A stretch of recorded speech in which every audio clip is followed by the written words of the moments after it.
Graça e paz, irmãos. Espero que todos estejam bem, na paz do Senhor.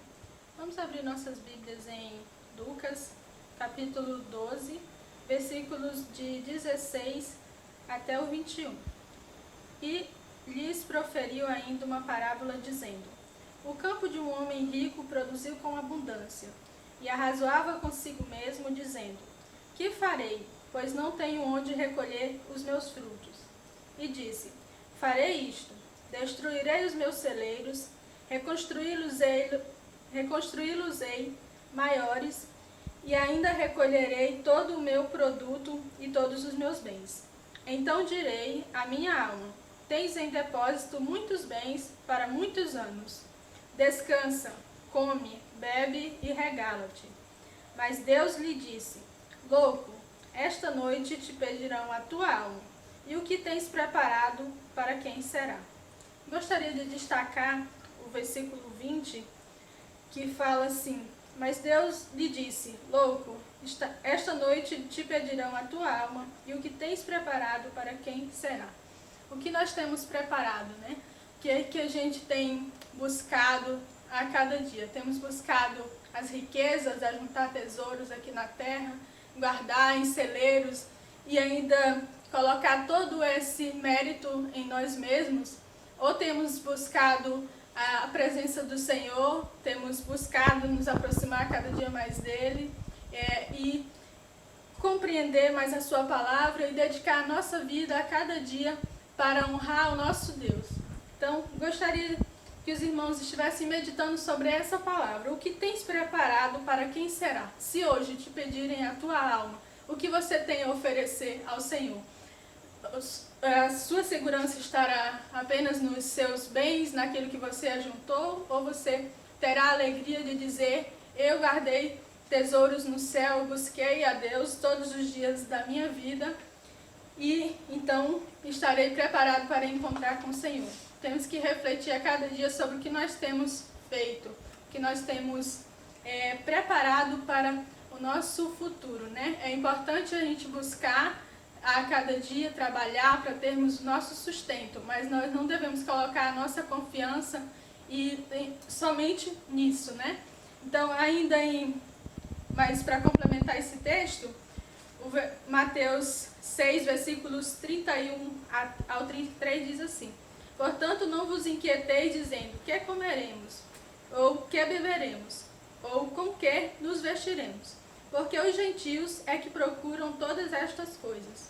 Pois o vosso Pai Celeste sabe que necessitais de todas elas. Buscai, pois, em primeiro lugar o seu reino e a sua justiça, e todas estas coisas vos serão acrescentadas. Então Deus nos promete que, se nós buscarmos primeiro o reino dele, todas essas coisas ele nos dará o nosso vestir, o comer, o beber. Então não precisa a gente colocar a nossa confiança apenas nessas coisas, né? Cremos no nosso Deus, confiamos nele, colocamos ele em primeiro lugar nas nossas vidas, e depois todas as coisas ele nos dará e não deixará nos faltar nada, né? Não faltar nada na nossa casa. Nós temos vivido tempos difíceis, né? Tempos em que a crise na saúde, a crise econômica, e muitas pessoas devem estar se preocupando sobre o que vão se alimentar, do que eles vão colocar na sua mesa para os seus filhos comerem. Mas nós devemos colocar a nossa confiança todos os dias no nosso Deus, porque é Ele quem nos dá o sustento necessário e Ele não nos deixará passar por dificuldades, né? Então Ele providencia aos seus filhos tudo aquilo que eles necessitam. Amém? Então, nesse momento, os irmãos farão uma participação com louvores, e também gostaríamos de lembrar os irmãos sobre o nosso culto, a nossa escola bíblica dominical, que está ocorrendo todos os domingos às 10 horas da manhã, também nas quartas-feiras o nosso culto, e aos domingos também às 19h30 o nosso culto.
Vem, Senhor, aqui me acordar, dirija meus passos e tira o cansaço, que eu possa testemunhar e que eu seja testemunha do Senhor em todo e qualquer lugar, que eu possa em meu viver a palavra anunciar, canta o mundo que perece sem Jesus, meu Senhor e Salvador,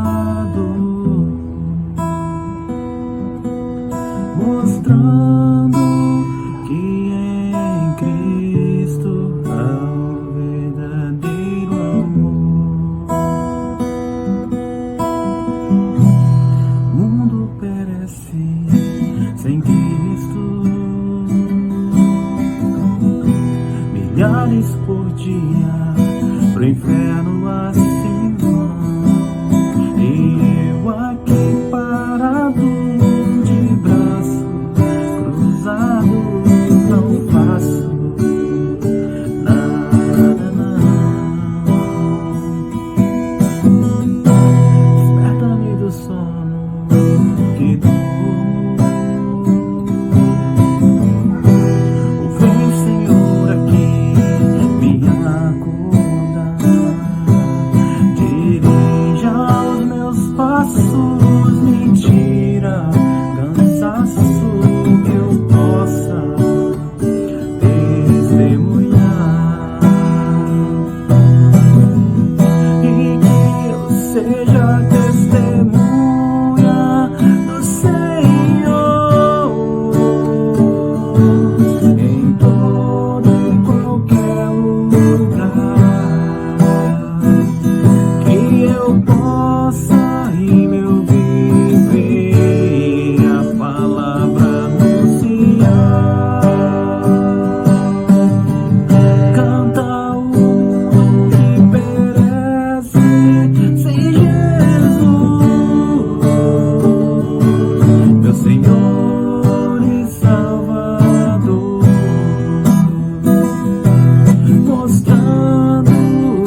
Boa noite, meus irmãos, a graça e a paz de Cristo Jesus em nosso meio. É uma satisfação imensa poder compartilhar do Evangelho, da mensagem hoje de domingo para a nossa igreja, no qual eu tanto amo, o qual contribuiu bastante para a pessoa que hoje sou. Então devo muito a muitos irmãos os irmãos que aí temos. Então é uma satisfação ter recebido esse convite para que possamos hoje, nesse domingo, compartilhar da palavra de Deus. E para que eu possa não me sentir só, para que eu possa imaginar que estou ali no templo da Jerusalém, né? Embora não esteja fisicamente, mas estou em espírito, né? Com essa amada igreja. Eu estou aqui, né? Com esse quadrinho que eu vou colocar aqui ao lado, que ele vai me sentir muito mais confortável em ver aqui esses rostinhos, que aí eu vou me sentir como se estivesse aí no templo, né? Com os amados irmãos. Meus irmãos, graças a Deus, né? Obrigado por tudo mesmo. 3 anos já, quase 3 anos fora de Altamira, vivendo aqui em Anápolis, trabalhando em Goiânia. Falar um pouco resumido da vida aqui do irmão William, aqui na cidade de Anápolis, membro da Segunda Igreja Batista. O irmão William, ele trabalhou ou exerceu algumas atividades em projetos com moradores de rua, através do ensino, com projeto de transformação, com evangelismo nos bairros, mas atividade de forma pontual. Hoje sou vice-moderador da igreja aqui também, estou à frente da Escola Bíblica Dominical como diretor, né? E como servo do Senhor também.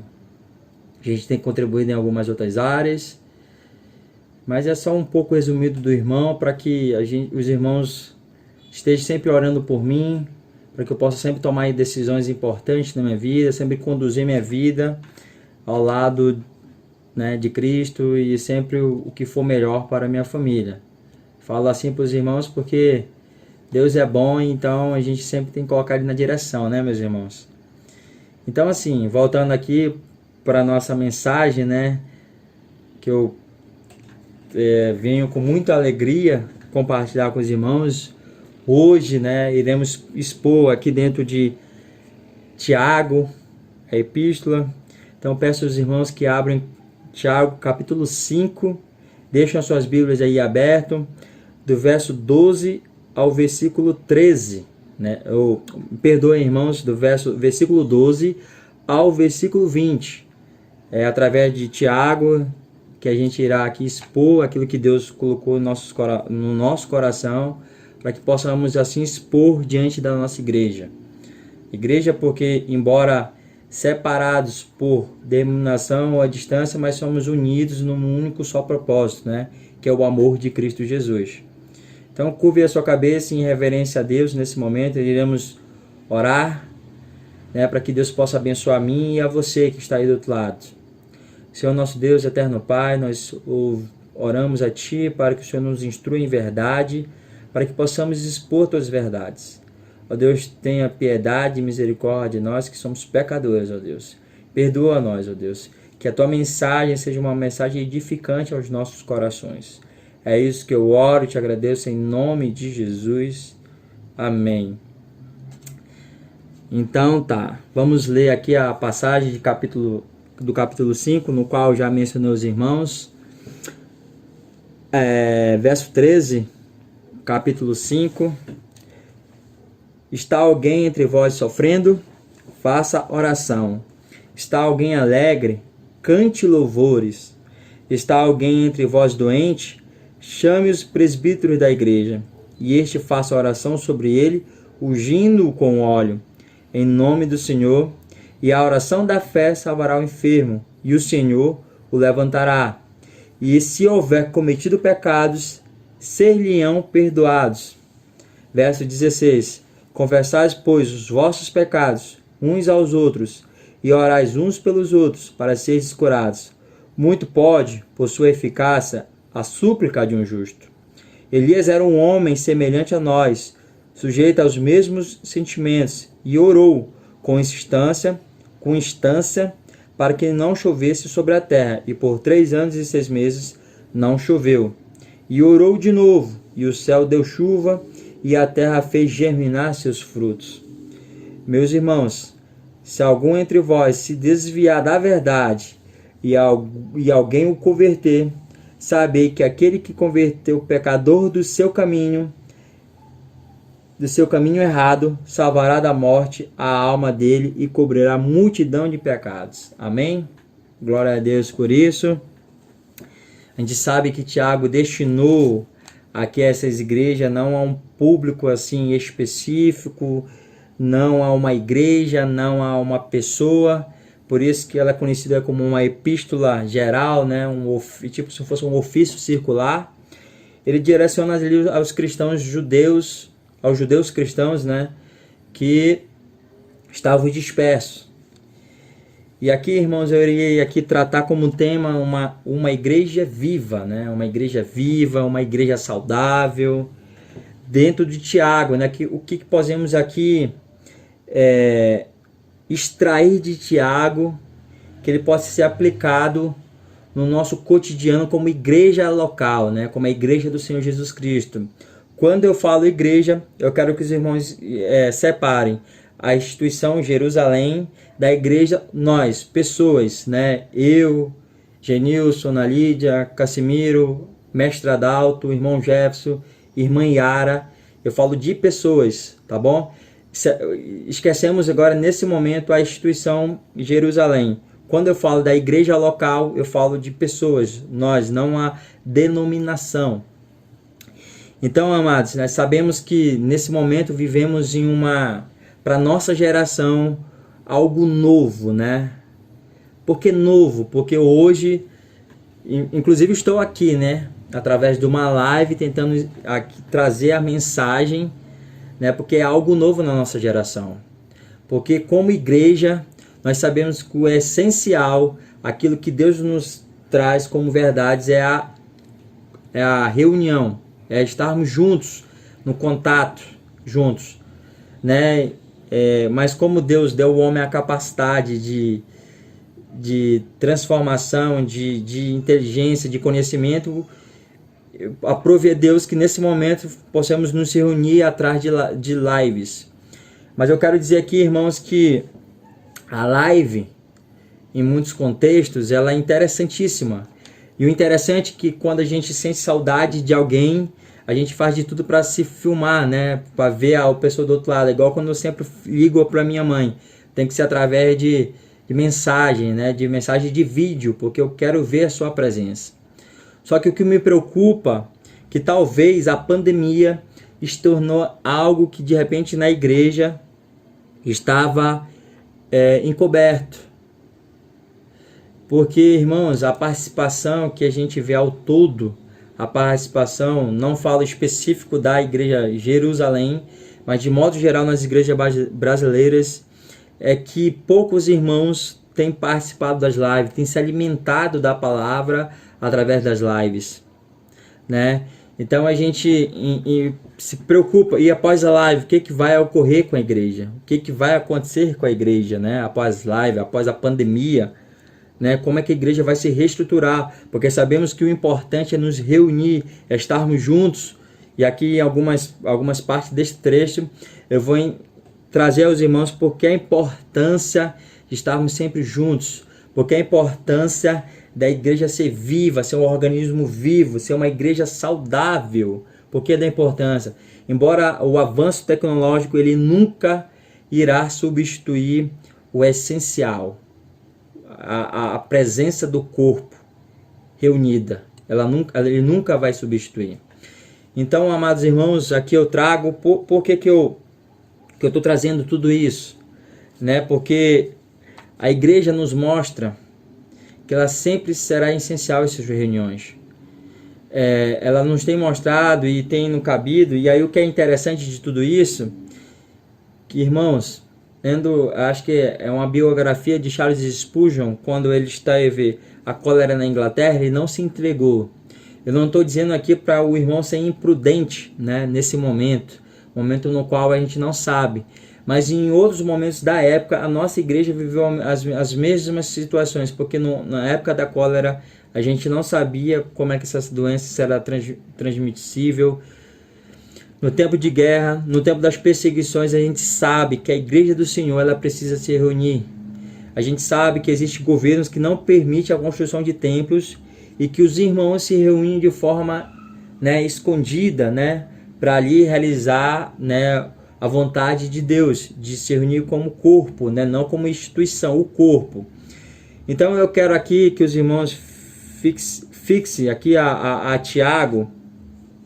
E eu trago sempre que Tiago, ele escreveu para instruir e encorajar eu e você a praticarmos uma fé cristã, né? A entendermos que existe aqui trechos que caracterizam muito bastante com a igreja primitiva, com a igreja ali registrada em Atos. A gente sabe muito que dentro desse trecho a gente sabe ele vai nos mostrar a importância de termos uma fé prática, a importância de estarmos reunidos. E aí eu vou querer citar algumas características importantíssimas de uma igreja que é viva, que é saudável. Primeiro de tudo, irmãos, no versículo 13, na parte A, se está alguém entre vós sofrendo, ele diz o quê? Faça oração. Aí eu vou compilar juntamente com o trecho do verso 14, parte A também nesse momento. Se está alguém entre vós doente, chame o presbítero da igreja. Façam oração e estes façam oração. Toda a igreja saudável, irmãos. Toda a igreja saudável. Ela caminha para esse contato direto com Deus. Toda igreja saudável, toda igreja viva é uma igreja que ora. E a gente percebe que nos dois trechos, né? Sofrimento e doença, orem ou chamem eles para orar. O sofrimento, irmãos, ele nos traz, quando também somos levados pelo sofrimento a uma comunhão mais profunda com o nosso Deus. Olha que de interessante, eu quero dizer que nesses dois versículos, nessa parte A, de tudo façam uma oração, meus irmãos. O interessante é que o judeu em si, irmão, ele tinha um costume muito grande. Um costume, uma tradição. Antes de ir ao médico, né, de procurar o médico, ele procurava o presbítero, um rabino, para se fazer oração. E a gente percebe que às vezes, em momentos de sofrimento, em momentos no qual a pandemia nos mostra saber se estamos em qual lado, né? Que é isso que a pandemia revela em que de fato nós confiamos. Isso que a pandemia vem mostrar no meu coração e no seu coração. E uma igreja, eu e você, quando entendemos que tudo faça oração, que devemos realmente se conectar com Deus, a gente aprende a viver de forma muito mais saudável. Em vez de o irmão se lamentar nas redes sociais, em vez de o irmão murmurar, em vez de o irmão, né, procurar culpá-lo porque passa por tal sofrimento ou situações, lembramos que Romanos 8, 28 diz: tudo coopera para o bem daqueles que amam ao Senhor. Tudo, meus irmãos. Então, nesse momento no qual eu trago esse momento que tem muitos corações aflitos, tem muitos irmãos enfermos, esse é o momento de orarmos, esse é o momento de clamarmos ao Senhor, esse é o momento de buscarmos Ele mais próximo. E eu falo disso, que uma igreja que ora, irmão, é uma igreja que cresce, é uma igreja que se preocupa, né, em atender aqueles que sofrem, aqueles que estão enfermos, uma igreja que Eu digo não orar de forma individual, mas uma igreja que se reúne de forma coletiva para buscar a presença de Deus. É uma igreja que cresce, porque é uma igreja sadia, porque é uma igreja viva. Quantos de nós, irmãos, antes de sairmos ao nosso trabalho, às nossas atividades, de fato colocamos diante da presença de Deus aquele dia? Porque quem ora, irmãos, mostra que de fato depende do Senhor. Os irmãos que deixaram do hábito de oração, um princípio de lado, é porque nos mostram e nos revelam que Deus não é mais o seu Senhor. Né? Porque uma oração, a gente sabe de forma bem resumida, é um contato direto com o Pai. A gente sabe disso, que um filho que não pede mais permissão para o pai é um filho rebelde. Então, a igreja que deixa de orar, de praticar esse princípio de forma coletiva e individual, é uma igreja não sadia, não viva, porque ela está rebelde diante da presença de Deus. Porque o nosso acesso com o Pai é através da oração, e Ele nos responde através da sua revelação, já aqui na Bíblia. Então eu peço aos irmãos que uma igreja que vive após a pandemia, e eu sou muito grato, fico muito feliz quando, embora a pandemia, eu vejo o esforço que os amados irmãos fazem de se reunir às quartas, que o culto é a família que dirige e traz a mensagem. Ele é essencial para que a vida da igreja, né, ela continue. Então, muito bom. Então, assim, primeiro tópico, uma igreja que é viva, que é saudável. De tudo, os irmãos aprendem a fazer oração. Seja do alimento, seja do presbítero, seja do enfermo, né? Seja do sofrimento. Em vez de você publicar nas redes sociais seu sofrimento, em vez de você tomar medicação, né? Se automedicar, que aí é interessante, que eu vou aqui aplicar, ore ao Senhor. Procure a Deus nesse momento. Se conecte com Ele. Tenta absorver a paz que Ele irá te dar através desse contato com Ele. E aí a segunda característica, irmãos, que aqui trago, que ainda continua no verso 13. Se está alguém doente, cante louvores. Uma igreja, irmão, que é saudável, que é viva, ela canta louvores. Se está alguém alegre, cante louvores. Uma igreja saudável, ela canta.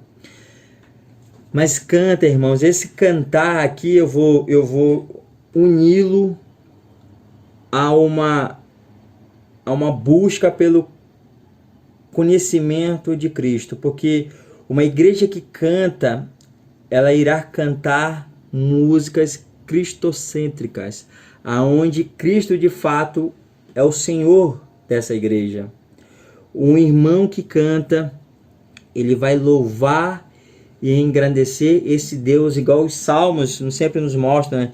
Eu te glorificarei entre os gentios e cantarei louvores ao teu nome santo, Salmo 18, 49. Então a gente percebe que uma igreja que de fato canta, uma igreja que louva, que exalta o Senhor, as suas letras, as suas músicas vão falar muito daquilo que ela busca de conhecimento sobre o próprio Senhor dela, que é Cristo Jesus. Então, essa é uma característica interessante, irmãos, porque é uma característica dos cristãos ao falar-se uns aos outros com salmos, mas se dava por conta que a palavra de Cristo habitava. Colossenses 3,16 ele fala sobre isso. A palavra de Cristo habite ricamente em mim, para que eu converse com o outro. Não é bem assim a tradução, mas é isso que ela diz, para que eu possa exortar o outro, que eu possa me comunicar com o outro com salmos e cânticos, mas para que eu possa expressar esse louvor a Deus, a palavra de Deus tem que habitar ricamente em mim e em você. Então uma igreja viva e sadia, ao momento momento de alegria dela, ela partir através de louvores, através de uma busca pelo conhecimento sobre Cristo, sobre a Bíblia, para que os seus louvores sejam consequência dessa busca por Cristo. E aí eu falo para os irmãos, porque no momento de louvor, meu irmão, no momento que é o nosso louvor, é o momento de alegrarmos diante da presença de Deus, né? Esquecemos toda aquela tristeza, toda aquela, né, parece-me que às vezes nós estamos indo para um enterro, não para a casa do Senhor, não para regozijar-se, não para alegrar-se com Ele. E aí, irmãos, uma terceira característica que eu vejo dentro do texto de Tiago para uma igreja que é viva e saudável, é uma igreja que ela preza pelo relacionamento discipulador. Como assim, irmão William? Confessai, pois, os vossos pecados uns aos outros e orasse uns pelos outros para ser descurado. A gente sabe, irmãos, que de uma maneira que a igreja possa desenvolver e crescer, eu digo de uma comunhão bíblica saudável, uma comunhão bíblica salutar, é através de relacionamentos discipuladores. Porque só através, irmãos, dessa relação que possamos, de fato, entender que essa prática de relacionamento discipulador, que essa busca de uns aos outros, porque quando eu confesso o meu pecado, quando eu tenho um relacionamento discipulador, é porque eu venci muitas barreiras, meus irmãos. É porque eu entendo, para que esse corpo ele desenvolva, ele precisa demonstrar o caráter santo e amoroso de Deus, né? É para que apareça com mais clareza e resplandeça com mais intensidade. Por que eu digo isso, meus irmãos? Porque para demonstrar um caráter santo e amoroso de Deus, precisamos, né, dessa ajuda de Deus, precisamos dos outros, porque embora a igreja, né, embora a gente entenda, né, que eu não estou aqui, irmão, dizendo para você agora vai lá e confesse para qualquer um. Não, irmãos, eu estou falando que relacionamento discipulador é alguém que eu ganhei intimidade, é alguém que eu me aproximei, e esse alguém vai me ajudar a ter uma característica, né, santa e amorosa, vai ajudar a aprimorar um caráter, na verdade, santo e amoroso. Porque confessar pecados, irmãos, ele traz muitos benefícios. Confessar pecados, irmãos, e saber tratar esses pecados, ele traz o benefício de ser o amoroso, porque para a igreja, ela precisa entender que ela vai trazer saúde à igreja como um todo, ela vai alertar aos irmãos sobre o perigo dos pecados, porque quando eu tenho um relacionamento discipulador, que eu ganho essa intimidade, que parece, né, utópico isso, mas quando eu ganho essa característica e entendo que isso contribui para o crescimento não só apenas meus, mas do corpo no qual eu convivo, que traz de forma vital um interesse pela santidade, meus irmãos. É interessante isso, porque a gente tem que compreender que ao momento que eu confesso o meu pecado, eu trago pureza, limpeza para o meio no qual eu convivo. Eu zelo pela santidade, um princípio no qual está esquecido pela igreja brasileira. Então a santidade, irmãos, ela é primordial, mas isso faz parte do processo, porque nós temos a obrigação de ser instrumento de Deus para que as pessoas cresçam na graça. Porque é esse momento aqui, irmão, de relacionamento discipulador, que uma igreja que é viva, uma igreja que é saudável, ela traz um desenvolvimento individual, me ajuda a maturar, né? Me ajuda a crescer espiritualmente, me ajuda a contribuir na minha fé, e os ganhos são significativos nesse meio no qual eu convivo. Uma igreja que busca de forma coletiva a santidade, porque eu irei ter mais relacionamentos discipuladores, o meu irmão vai me ajudar a crescer na fé, porque tanto, não só como ele vai me ajudar, como eu irei ajudá-lo, iremos desenvolver característica, né? Na verdade, um caráter mais santo e amoroso, porque a gente vai tratar o pecado, né, do nosso próprio, porque aquele que pensa que está de pé, ore para que não caia. Eu vou tratar esse irmão, vou contribuir para que ele possa crescer na graça e no conhecimento do Senhor Jesus. Então é muito bom que a gente, uma igreja que quer ser sadia, que quer ser saudável, ela precisa desenvolver entre seus membros relacionamentos discipuladores, para que a igreja de forma coletiva ganhe com isso, né?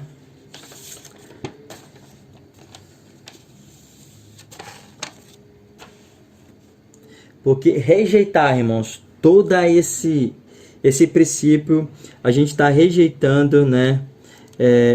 Uma disciplina eclesiástica, né? Que é da questão da santidade. Negligenciar isso pode impedir, pode contribuir para que irmãos tenham dificuldade no seu crescimento espiritual. E outro ponto que eu aqui toco, né? Uma igreja que é saudável, que é viva, ela serve, irmãos. E aqui eu vou tentar ser breve, estamos aqui encerrando. Peço aos irmãos que tenham um pouco de paciência, mas estamos encerrando. Olha só no verso, eu vou por verso 19 e 20, né? Primeiro eu vou dizer por que uma igreja é uma igreja sadia e saudável, ela serve, e o seu efeito sobre esse serviço, né? Meus irmãos, verso 19, acompanha lá. Se alguém entre vós se desviar da verdade e alguém o converter, meus irmãos, se algum entre vós se desviar da verdade e alguém o converter, saber que aquele que converte o pecador do seu caminho errado salvará da morte a alma e dele cobrirá a multidão de pecados. E aqui, irmãos, esse último tópico, né, para a gente aqui concluirmos e encerrarmos aqui a nossa mensagem em Cristo Jesus. Uma igreja que serve, irmãos, é uma igreja que está atenta às suas ovelhas. Uma igreja que serve. Porque eu vou tirar aqui, meus irmãos, se alguém entre vós se desviar e trazer esse modo de pensar sobre desvio, não daquele irmão, porque é muito comum entre nós a gente achar que quem desvia é aquele que não está mais congregando conosco, né? Nem aquele que mais participa da congregação conosco, não é aquele que não está mais presente. Mas, irmãos, o desviar é aquele que às vezes está no nosso meio, é aquele que às vezes, irmãos, nega Jesus estando conosco, estar conosco às quartas, aos domingos, mas nega Jesus,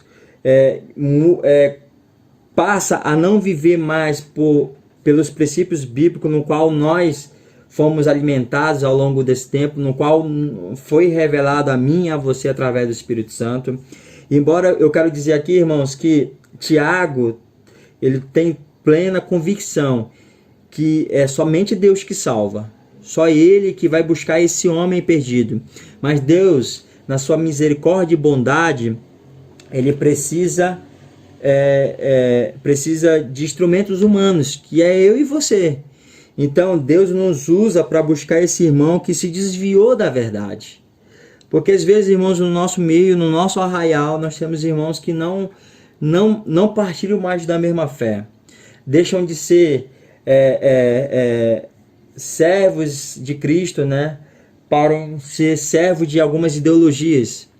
Então, no nosso meio, né, esquece esse lado de que o irmão ele desvia só quando ele deixa de congregar, mas às vezes tem muitos irmãos desviados no nosso meio que precisam retornar aos princípios, que precisam retornar ao primeiro amor, mas para isso eu preciso servir, porque ir atrás desses irmãos, né, se indispor às vezes, tem que servir, tem que ter um coração de servo, que entender que eu irei buscar o próximo, né?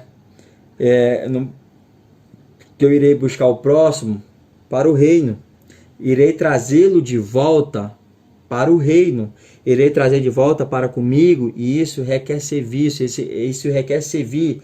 É o princípio, às vezes, que não queremos.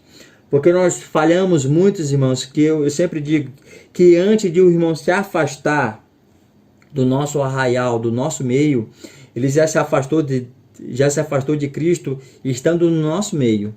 Ele só vai externar aquilo depois que ele deixou de viver aquilo. Então, muito cuidado, você como igreja, quando perceber que os irmãos estão caminhando para princípios que não são bíblicos, passando a defender ideologias que não são cristãs, passando a querer viver o evangelho que não é o evangelho de Cristo, é esse momento que você precisa servir. É esse momento que você precisa buscar essa ovelha, porque essa ovelha já está perdida. Então, assim, aí a gente conclui dizendo que uma igreja saudável, uma igreja viva, né? Que seja ela pós-pandemia, seja ela durante pandemia, é uma igreja que ora, é uma igreja que canta, né? E os seus louvores vão glorificar a Cristo, porque nos mostra que é uma igreja saudável, que busca o Deus de fato bíblico, irão exaltar músicas cristocêntricas.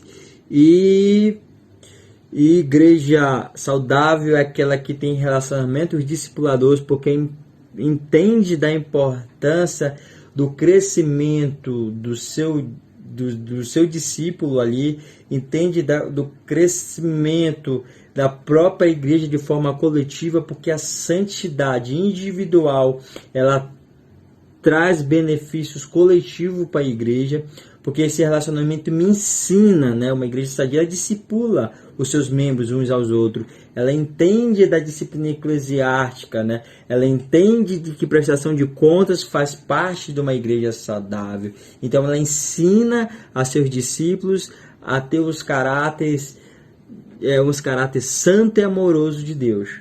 E uma igreja saudável, como aqui já disse, é uma igreja que vive, né, que serve, que vai buscar essa ovelha que está perdida dentro do seu próprio arraial. Meus irmãos, e aqui peço, né, a você, a mim, que se ao longo da nossa caminhada cristã a gente se perdeu em alguns aspectos, esse é o momento de a gente se arrepender e voltar a praticar o primeiro amor, aquilo que nos consolida diante de Deus, né?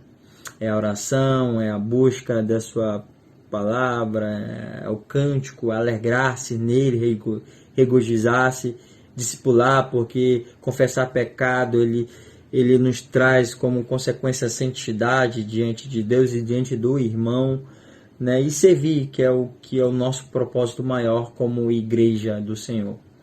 Então, que Deus nos abençoe e que tenhamos um ótimo domingo abençoado na presença de Deus, e que nossa semana seja uma semana abençoadora e que Cristo habite ricamente em nossos corações. Foi um prazer estar reunido com os irmãos em espírito. Em nome de Jesus, que eu oro e agradeço por tudo. Amém.